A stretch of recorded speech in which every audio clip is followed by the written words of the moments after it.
오늘 함께 나눌 하나님 말씀은 빌립보서 3장 10절에서 14절 말씀으로 부활에 참여하는 사람들이라는 제목으로 은혜의 말씀을 나누도록 하겠습니다. 여러분, 오늘은 부활주일입니다. 십자가에서 죽으신 우리 주 예수께서 사망 권세를 이기신 날이 바로 언제예요? 오늘 이 부활하신 날, 그 기념하는 부활주일입니다. 여러분, 주님께서 사망 권세를 이기시고 부활하신 것을 믿으십니까? 아멘. 자, 주의 부활을 기뻐하면서 우리 찬양하였던 찬양팀 그 고백처럼 우리가 서로 인사 나눠보는 시간을 갖도록 할게요. 우리 앞뒤 좌우 보시면서 이렇게 웃으면서 인사를 나눠보겠습니다. 주님께서 죽음을 이기시고 부활하셨습니다. 주님께서 죽음을 이기시고 부활하셨습니다. 주님의 부활을 찬양합시다. 주님의 부활을 찬양합시다. 할렐루야. 아멘. 여러분, 어떻게 보면 여러 우리 절기들이 있어요. 기독교 안에는 여러 절기들이 있지만 그럼에도 불구하고 저에게 어떤 절기가 가장 중요할까요? 라고 물어본다면 여러분은 무엇이라고 생각하세요? 많은 경우는 어떤 걸 뽑을까요? 성탄절을 뽑습니다. 기쁘다 구주 오셨네를 뽑아요. 하지만 기독교의 가장 핵심적인 가치를 따져보자면, 또 우리 한국 교회사에 적용을 해보자면 이 부활주일은 가장 큰 의미가 있다고 할 수가 있겠어요. 왜냐하면 이 한국 교회사에서요 139년 전에 처음으로 인천 제물포항에 배가 들어옵니다. 그 배에는 우리 장로교회 출신의 이 선교사, 다시 말해서 언더우드 선교사가 장로교 출신으로 들어왔고, 또 북감리교에서는 아펜젤러 선교사가 들어왔어요. 같은 배를 타고 들어왔죠. 그 날이 바로 139년 전에 어떤 날? 부활절이었어요.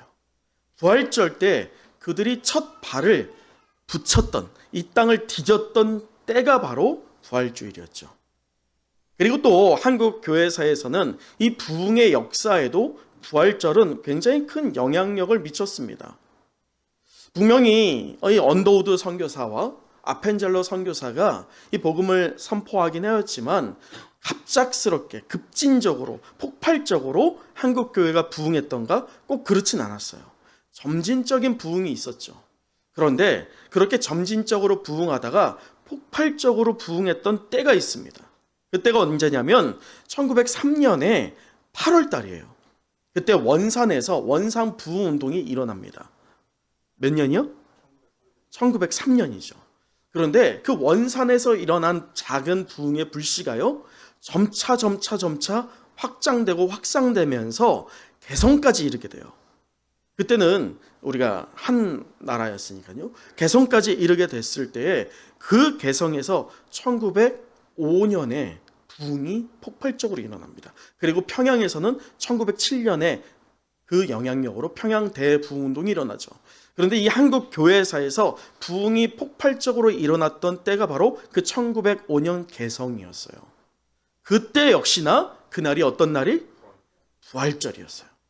부활절에 그 복음의 첫 발을 붙였던, 떼었던 그 선교사들의 첫 발자취가 있은 지 20년 만에 한국 교회가 부흥의 불씨로 뒤집어지는 사건들이 일어나게 되었죠. 사랑하는 은성의 영가족 여러분, 그 부흥이 또 그 헌신이 이어져서 오늘 우리는 어떤 예배를 드리고 있습니까? 부활주일 예배를 드리고 있습니다. 과거적에 있었던 그 영광과 과거적에 허락되었던 은혜가 오늘 저와 여러분, 오늘 우리가 드리는 예배 가운데 동일하게 적용될 줄 믿습니다. 아멘, 아멘. 우리가 그렇게 믿음으로 고백할 때 언제부턴가 우리 한번 생각해 보세요. 성탄절에 우리가 어떤 인사를 합니까? 예수님 생일을 축하합니다 라고 하면서 우리도 마찬가지 촛불을 켜고 케이크에 불을 끄기도 하는 때가 있었습니다. 그런데 문제는 그러한 풍토가 교회 안에 들어오더니 이제는 부활주일에도 그 예수님의 부활하심을 축하하는 것에서 끝나버리는 경우가 왕왕 있더라는 겁니다. 그래서 한국 교회사 속에서 이 부흥의 역사가 있었던 그 부활절, 그 임하였던 은혜를 우리가 기억하면서 이 부활절 예배를 드리는 이 시간에 우리가 단순히 계란을 나눠 먹거나 행사로 칸타타하는 그 정도에서 끝나는 것이 아니라 저는 바라건대 이 예배를 통해서요 우리가 깊이 그 부활의 의미를 곱씹어 보면서 오늘 설교의 제목이 뭡니까? 부활에 우리가 어떻게 참여할 것인가? 그냥 구경꾼으로서 그냥 축하하는 하객 정도가 아니라 여러분 이 결혼식에서의 주인공은 누구예요? 어떤 분들은 그래요. 신랑 신부의 부모님이라고. 하지만 그게 아니죠. 신랑 신부가 그 결혼식에서의 주인공이잖아요. 여러분이 바로 신랑 대신 예수 그리스도가 여러분에게 왔다라고 하는 고백하고 체험하고 시인하는 신부 되기를 간절히 소망합니다. 자, 그럴 때 이 기독교를 제외하고요 부활이라고 하는 것을 기념하는 종교가 있습니까? 어떤 것도 없어요. 여러분 모든 종교들은요 그들이 섬기고 있는 그들이 믿고 있는 어떤 대상을 미화시킵니다. 근데 그 미화할 때 그 신, 곧 내가 믿는 어떤 대상이 절대적으로 이것만은 해서는 안 돼요. 그게 무엇일까요? 죽음을 맞이해서는 안 됩니다. 어떤 종교도 말이죠. 하지만 유독 기독교만큼은요 예수 그리스도라고 시인은 하지만 그가 어떻게 됐다? 죽었다라는 것을 먼저는 고백하게 합니다. 역사적인 사실로 예수가 어떻게 죽었느냐라고 여러분 그렇게 물어볼 수 있어요. 그리할 때 우리 한번 마태복음 잠깐 봐볼까요? 마태복음에 보면요 28장에 예수님께서 부활을 하시는데 자 그때 어떤 장면이 있었느냐 28장 12절 자 보세요. 예수님이 이미 부활하신 후입니다. 죽음의 권세를 이기신 후에 약속하신 대로 부활하시고 그리고 무덤에서 사라진 다음이에요. 그때 어떤 일이 있었느냐 우리 12절 같이 읽어볼까요? 시작. 그들이 장로들과 함께 모여 의논하고 군인들에게 돈을 많이 주면서 뭐라고 해요? 13절 이르되 너희는 말하기를 그의 제자들이 누구입니까? 예수의 제자들이 밤에 와서 우리가 잘 때 그들이 누구예요? 예수의 시체를 도둑질하여 갔다 라고 하는 그러한 왜곡을 시킵니다. 조작을 하죠. 이것 자체가 바로 역사적으로 예수께서 죽었다라는 사실뿐만 아니라 무엇하셨다? 부활하셨다라는 것을 역사적으로 우리에게 깨닫게 합니다. 이처럼 예수 그리스도의 부활이 있기 때문에 우리에게 영생이 있을 줄 믿습니다. 분명한 사실인 이 부활이 있기에 저와 여러분이 오늘 이렇게 예배를 드리는 거예요. 만약에 부활이 있지 않는다면 우리는 허망한 것을 대상으로 믿고 있는 허망한 사람들밖에 지나지 않기 때문입니다. 그래서 이러한 바탕 안에서요 오늘 이 부활절은 초대교회로부터 오늘 저와 여러분의 이르기까지 신앙 생활에 있어서 가장 핵심이요 중심이 되는 것이 된다는 겁니다. 그렇습니다. 십자가에 못 박힌 예수가 부활하셨다는 그 확신성, 그 확실성을 내가 가지고 살아가는 그들을 뭐라고 해요? 그들을 그리스도인이라고 해요. 그 그리스도인이 지금 누구입니까? 저와 여러분입니다. 그 부활의 확실성을 가지고 그렇게 모이는 무리들을 향해서 뭐라고 할까요? 그것을 교회라고 합니다. 교회는 사사로운 집단이 아니에요. 예수 그리스도의 부활을 확실히 내가 믿는다라고 하는 그 확실성을 가지고 모인 집단이 바로 교회일 줄 믿습니다. 오늘 저와 여러분이 그렇게 모였어요. 그리할 때 저는 오늘 본문을 통해서 이 기독교의 가장 핵심되는 부활을 이 성도된 저와 여러분이 어떻게 받아들여야 할까? 그것을 해답을 좀 찾아보는 시간을 이 시간 가져보길 원합니다. 더불어서 이 부활의 권능과 고난에 참여하는 성도와 교회로서 이제 앞으로 과연 우리는 어떻게 삶을 살아가야 할지에 대한 적용을 해보는 시간 가져보길 원해요. 사실 여러분 아시겠지만 제가 기도로도 요청드렸지만 이번 한 주가 제가 감기로 인해서 지금도 코가 맹맹하죠. 지금 약을 센 걸 먹어가지고 지금 정신이 없는데요. 요번 감기가 정말 혹독하더라고요. 정신을 못 차리겠더라고요. 제가 수요일 날 링겔을 맞았는데, 링겔을 맞고 칵테일이라고 해요. 거기서는 여러 가지 섞어가지고 놔준다고 했어요. 그걸 맞고 몸이 좋아지는 거예요. 그래서 할렐루야. 우선 말씀을 딱 준비하다가 금요일이 되니까 어떻게 돼요? 약효가 싹 사라져요. 그러더니 지금 몸이 좀 좋지 않지만, 그런 가운데에서도요, 이 설교가 잘 작성이 안 되는 거예요. 부활에 대해서 우리 성도들에게 이 부활의 어떤 의미일지를 어떻게 전해야 될까 참 고민이 많았거든요. 그런데 또 하나님께서요, 감사하게 제 마음에 참 은혜를 더해 주셨어요. 그러면서 오늘 본문을 통해서 우리가 과연 이 부활을 어떻게 받아들여야 될지에 대한 그 생각을 열어 주셨거든요. 우리 한번 10절, 오늘 본문 10절 같이 다시 한번 읽어 보도록 하죠. 우리 10절이에요. 시작. 내가 그리스도와 그 부활의 권능과 그 고난의 참여함을 알고자 하여 그의 죽으심을 본받아. 여러분, 오늘 이 빌립보 교회는요, 사도 바울과 가장 유대감이 깊었던 교회입니다. 이 빌립보 교회는 사도 바울이 마게도니아 지역에서 전도를 할 때 가장 열정적으로 사도 바울을 도왔던 교회입니다. 그리고 이 빌립보 교회는 사도 바울이 이 아시아 지역뿐만 아니라 이방인의 사도로서 사역을 할 때 물신이면 뒤에서 재정적인 후원까지 하였던 교회이지요. 그런데 지금 이 빌립보 교회를 향하여서 사도 바울이 서신을 쓰고 있는데, 그 서신을 쓰고 있는 장소가 어디예요? 로마의 감옥입니다. 로마의 감옥에서 이 빌립보 교회 성도들, 나를 그렇게 기억하면서 나를 기도하고 있는 나의 동역자 되는 빌립보 교회를 향해서 편지를 쓰는 이유가 무엇인가? 그 빌립보 교회 안에도 핍박이 있다는 거예요. 예수 그리스도가 분명히 살아계시고 그 예수 그리스도가 죽은 가운데에서도 부활하셨다라고 하는 그 믿음 안에서 세워진 교회를 핍박하고 있는 그 환경 가운데에서 흔들릴 수 있는 염려가 보였던 것입니다.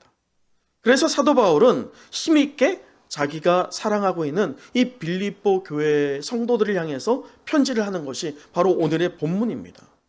자, 그리할 때 오늘 사도 바울이 가장 크게 소망하고 있는 게 있어요. 오늘 10절을 보면 사도 바울이 자기가 가장 인생 가운데 무엇을 소망하는지를 이 빌립보 교회, 지금 핍박받고 있거든요. 사도 바울과 같은 신앙을 가지고 있어요. 그럴 때 내가 핍박을 받고 감옥에 있지만 그럼에도 내가 큰 소망을 이것이야 라고 밝히면서 너희도 이 소망을 갖기를 원한다 라며 권면하고 있는 것이 바로 오늘 10절인데, 우리 한 번 더 읽어보도록 할까요? 자, 10절 시작. 내가 그리스도와 그 부활의 권능과 그 고난의 참여함을 알고자 하여 그의 죽으심을 본받아. 자, 보세요. 지금 사도 바울이 무엇 하기를 원한다고 합니까?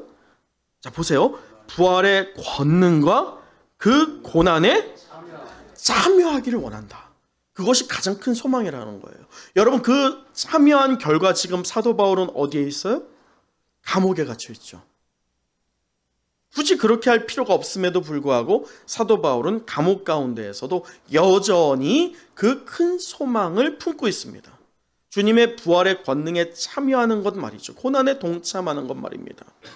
사도 바울은 여러분, 사도 바울이 예수님을 표현할 때 어떻게 표현하는지 대부분의 경우 어떻게 표현할까요?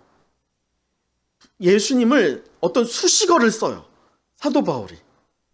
왜냐하면 이 힌트를 드리면 사도 바울이 만난 예수님이 그 분이었기 때문에, 그런 예수님이었기 때문에 그래요. 그래서 사도 바울은 예수님을 표현할 때마다 이 수식어를 붙입니다. 베드로는 그렇진 않아요. 베드로 사도는 힌트를 더 드리면 예수님이 살아있을 때부터 함께 했기 때문에 이 수식어를 안 붙입니다. 근데 사도 바울은 예수님이 죽은 다음에 만났어요. 그렇죠. 죽은 자 가운데에서 부활하신이라고 하는 수식어를 붙이는 게 사도 바울의 예수님을 묘사하는 방법입니다. 왜냐하면 사도 바울이 예수님을 처음에 다메섹 도상에서 만날 때 어떤 예수를 만났습니까? 주여 당신이 누구입니까? 라고 묻는 사도 바울의 대답에 뭐라고 해요? 내가 죽인 예수다. 부활한 예수임을 예수 그리스도께서 직접 드러내셨어요. 그래서 죽은 자 가운데에서 다시 살아나신 예수 그리스도를 만났던 사도 바울이기 때문에 사도 바울은 그의 복음에 있어서 가장 핵심적으로 다루고 있는 게 당연히 무엇일 수밖에 없습니까? 부활일 수밖에 없는 거예요. 자기가 부활하신 예수 그리스도를 만났기 때문이죠. 그래서 그것을 체험하였다 보니 자기가 고백하는 부활의 소식마다 부활의 첫 열매 되시는 예수 그리스도가 녹아져 있을 수밖에 없는 것입니다. 오늘 보세요.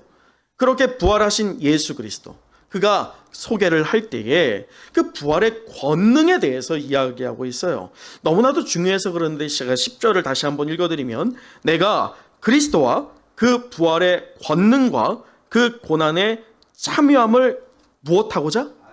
알고자 하여. 지금 그것을 알고자 하여 무엇을 본받습니까? 주님의 죽으심에 본받아요. 주님이 죽으시는 그 과정에서 나 역시나 죽어지기를 닮아갈 때에 그때서야 비로소 무엇을 알게 돼요? 부활의 권능을 알게 된다는 것을 이야기합니다. 여러분, 여기에서 그러면 부활의 권능이 무엇이냐? 부활의 권능이 과연 무엇이길래 사도 바울이 이렇게 부활의 권능에 대해서 강조하느냐? 부활의 권능이 그냥 예수님이 역사적인 죽음 가운데에서 살아났다라고 하는 이 역사적인 부활만이 아니라, 또는 죽은 자가 살아난다라고 하는 육신적인 부활에서만이 아니라, 오늘 현재적인 여러분과 저에게 예수 그리스도께서 부활을 허락하여 주고 있다라고 하는 그 믿음을 소유하게 되는 권능일 줄 믿습니다. 이것은 미래적인 것까지 연결돼요. 그래서 이 부활의 권능을 주님께서 우리에게 허락하여 주시는 거예요. 그럴 때면 그 부활의 권능을 통해서요, 그 능력이 내게 있지 않아요. 누구에게 있어요? 주님께 있어요. 주님이 내게 허락하여 주시는 거예요. 은혜로 주시는 거예요. 그럴 때면 이제 미래적으로 어떤 눈이 열리느냐? 내가 죽은다 할지라도 나 역시 무엇한다? 부활할 것이야 라고 하는 그 미래적인 부활을 바라보는 이 눈까지 열리게 되는 것이 바로 부활의 권능입니다. 오늘 사도 바울은요, 이렇게 부활의 권능이 하나님의 자녀로 하여금 새로운 삶을 살게 하는 능력 되는 것을 고백하고 있어요. 여러분, 우리가 부활의 권능이 있을 줄 믿습니다. 우리에게 이미 주님께서 그 부활의 권능을 허락하여 주셨어요. 내가 그냥 부활을 인정하는 것만이 아니라 그 부활에 동참하면서 나 역시나 죽은 다음에, 또는 죽지 않는다 할지라도, 우리가 죽기 전에 주님이 오실 수 있잖아요. 죽기 전에 주님이 오신다 할지라도 내가 어찌됐든 결과적으로 무엇한다?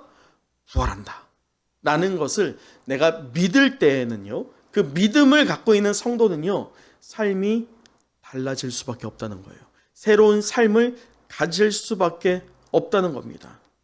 그래서 주님께서 우리를 그렇게 인도하실 줄 믿습니다.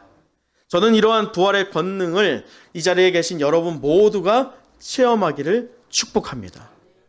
여러분, 오늘 부활의 권능을 체험한 사도 바울이에요. 그가 부활의 권능을 체험했어요. 그가 정말 이 다메섹 도상에서 예수님을 만날 때 눈이 멀었잖아요. 눈이 멀고 그가 아무런 능력을 발할 수 없었죠. 기세등등했습니다. 하지만 완전히 죽은 것 같은 상황을 닿았던 사도 바울이죠. 그 가운데에서 그는 은혜를 체험했고 부활의 권능을 소유하게 되었어요. 그렇게 부활의 권능을 체험하게 된 사도 바울이 무엇이라고 하느냐? 우리 12절 같이 또 읽어보도록 할까요? 12절입니다. 시작. 내가 이미 얻었다 함도 아니요 온전히 이루었다 함도 아니라 오직 내가 그리스도 예수께 잡힌 바 된 그것을 잡으려고 달려가노라. 여러분 잘 보세요. 부활의 권능이 이미 저와 여러분에게 허락되었을 줄 믿습니다. 그러나 오늘 사도 바울이 고백하고 있는 것을 잘 봐야 돼요. 왜냐하면 부활의 권능이 우리에게 있다고 해서 그 부활의 확실성이 저와 여러분에게 오늘 있다고 해서 이것이 끝이냐? 그럴 수 없다는 거예요. 부활이 우리에게 현재적으로 미래적으로 진짜 허락될 때까지는 우리는 오늘 끊임없이 달려가야 한다는 것을 사도 바울이 이야기하고 있거든요. 이것이 무엇입니까? 여러분, 오늘 사도 바울이 뭐라고 하는지 잘 보세요. 다시 한번 12절 보면 내가 이미 얻었담도 아니요 온전히 이루었담도 아니라 오직 내가 누구에게 잡혔어요? 그리스도 예수에게 잡혀 있다라는 거예요. 그래서 부활하신 예수 그리스도를 내가 만난 다음에 그 만남 이후에 나의 삶은 예수 그리스도에게 어떻게 된 상태? 사로잡혀 있는 상태다. 그것을 고백하는 겁니다. 여러분, 이 말은 우리에게 큰 도전을 줍니다. 여러분, 잠시 생각해 보세요. 여러분은 지금 누구에게 잡혀가고 있습니까? 누구에게 잡혀가는 인생을 살고 있다고 생각하세요? 여러분 스스로 그 인생을 잡고 걸어간다고 생각하십니까? 아니면 누구에게 의지해서 누군가가 여러분을 이끌어 간다고 생각하세요? 분명한 것은요, 우리가 세상은요, 사탄 마귀에게 잡혀 있어요. 사탄 마귀가 세상을 끌고 갑니다. 당연히 그러다 보니까 세상은 당연하게도 사탄 마귀의 뜻을 따를 수밖에 없게 돼요. 그것이 진리인 것처럼 말이죠. 그런 결과는 최소한 영광은 없죠. 심판입니다. 그렇다면 이러한 영적인 문제를 우리는 어떻게 해결할 수 있을까요? 참 감사하게도 우리에게는 유일한 방법 하나가 남아 있어요. 그 유일한 방법 하나가 무엇일까요? 오직 예수 그리스도를 나의 구주로 믿고 시인하는 것일 줄 믿습니다. 할렐루야. 여러분, 나의 주가 진짜 나의 주, 나의 구주, 나를 살리고 나를 지켜주시고 나를 인도하시며 내게도 부활을 주시는 분이 예수 그리스도다라고 하는 그 믿음이 있을 때면 우리는 예수 그리스도에게 사로잡힌 자들일 줄 믿습니다. 자, 그렇습니다. 부활의 권능을 가진 예수 그리스도가 선포될 때에, 우리의 입으로, 우리의 마음으로 선포될 때에 우리를 덮고 있던 이 흑암의 권세, 사탄 마귀가 사로잡으려고 했던 그 유혹들은 다 끊어지고 우리가 승리로 전환되는 인생을 살게 될 줄 믿습니다. 그래서 오늘 사도 바울이 이야기하였던 것처럼요, 저는 정말 소망해요. 여러분을 또 기도합니다. 무엇을? 나는 그리스도 예수께 잡힌 바 되었다. 그것이 바로 나다. 라고 그렇게 고백하는 저뿐만 아니라 여러분 되기를 축원합니다. 그래야지 그것이 바로 부활의 증인의 삶을 살 수 있는 길이 열리는 통로이기 때문입니다. 자, 이어서 13절 한번 읽어보도록 할까요? 13절이에요. 시작. 형제들아, 나는 아직 내가 잡은 줄로 여기지 아니하고 오직 한 일, 즉 뒤에 있는 것은 잊어버리고 앞에 있는 것을 잡으려고. 여러분 보세요. 13절을 보면 부활의 권능에 힘입은 이 참 그리스도인의 모습이 어때야 될지를 또 사도 바울은 제시합니다. 여러분, 사도 바울을 우리가 생각해 보면 어떻게 보면 큰 비교군이라고 할 수 있는 사도 베드로와 비교해 보세요. 그러면 사도 바울은 늘 필요치 않은 무언가를 했어야 돼요. 베드로하고 다르게. 베드로는 누가 봐도 예수님의 제자였어요. 그가 부인을 하였지만 그가 오순절날 성령의 세례를 받은 이후에 큰 기적의 역사를 바라는 그것들을 많은 이들이 보며 저가 그리스도의 제자요 사도이다 라고 모두 다 동의했어요. 근데 사도 바울은요 어땠습니까? 사도 바울이 이방인의 사도로 사명을 받을 때 그 옆에 누가 있었어요?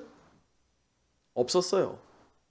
그러니까 사도 바울은 내가 사도다 라고 이야기할 때마다 해명을 했어야 됩니다. 내가 왜 사도가 되었는지 해명을 했어야 돼요. 그 얘기는 늘 그는 공격을 받았던 자였어요. 분명히 내가 이방인의 사도로 하나님께 부름받았지만 해명을 계속 했어야 되는 사도 바울이었거든요. 근데 사도 바울이 얼마나 큰 공격이 있었겠어요. 왜냐하면 여러분 보세요. 이 180도가 완전히 바뀐 인생이 사도 바울 아니에요? 여러분 이 자리 가운데 180도 바뀐 분이 혹여나 계실지 모릅니다. 그럴 때면 늘 그분들은 해명해야 돼요. 무엇을 해명해야 될까요? 언제적의 일을 해명해야 될까요?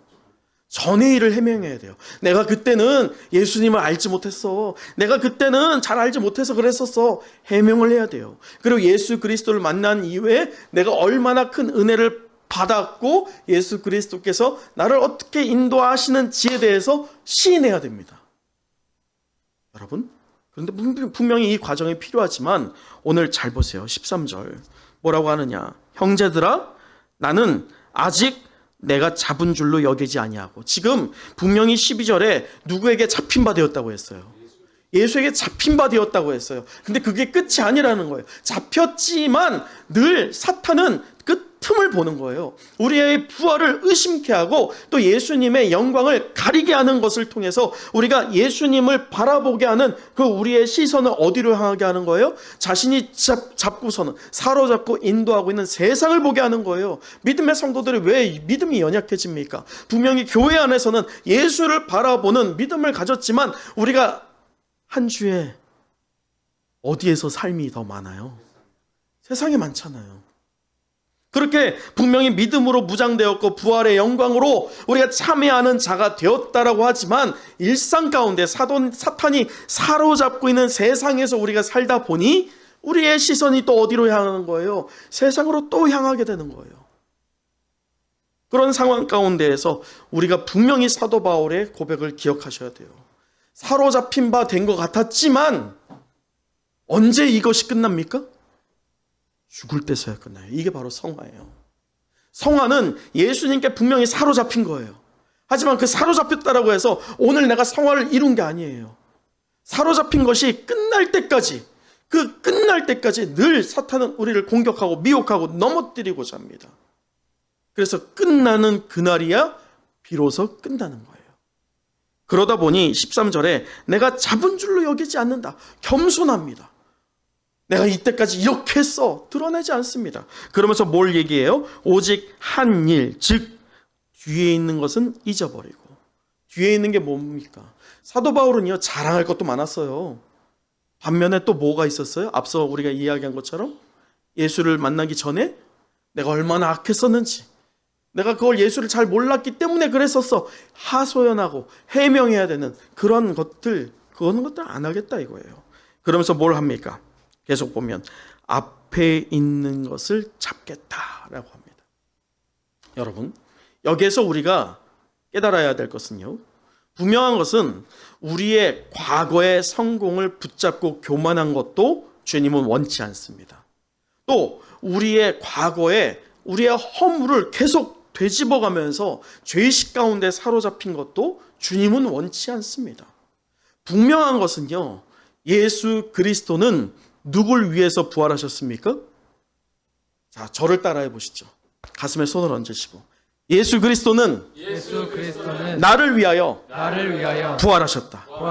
할렐루야. 그 고백을 한 순간 이후의 삶을 주님은 원하셔요. 그 고백 이전의 삶이 어땠든지 그것은 주님께는 중요하지 않아요.